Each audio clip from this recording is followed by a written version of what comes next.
itong stevia. Is for anti-diabetes po ito.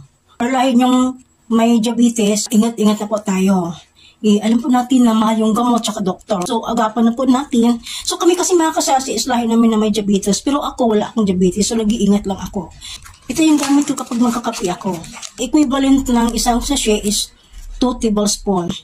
Sabi ko nga sa inyo, mahal ang gamot, mahal ang doktor, lalo na yung yung insulin, napakamahal mga kasasi. So, ingat-ingat po tayo. So, reduce po tayo ng kanin. Kasi isa din yung kanin na mataas din yun sa carbohydrates. So, ayan. Yung mga white bread, isa din yan mga kasasi. Ayan nga, sa mga may mga sugar. Kasi halos lahat kasi nga may mga sugar eh. So, pwede naman tayong kumain pero limit lang. Huwag po tayong masyadong maraming kakainin kasi nga alam naman natin na may mga effect din yung masyado tayong kumakain ng marami. So, alam mo naman yun, may mga sugar, may mga kidney. So, ayan po. So, ngayon pa lang is mag-iingat na po tayo sa ating kinakain. Pwede naman tayong kumain, pero yun nga, limit lang, sabi ko sa inyo. So, ito mga kasasi, ayan, ang gamit ko. So, ngayon makakape po ako. Ito yung gamit ng sugar. Hindi po ako gumagamit ng mga sugar na hindi ganito mga kasasi. Kasi nga, yung kinakain mo nga, may sugar na tapos gagamit ka pa ng asukal.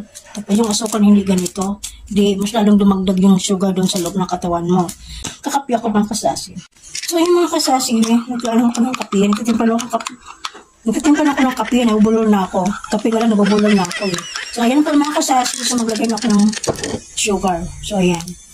Pwede naman kapag matabang sa itong isa, pwede naman dalawahin mo. So ayan.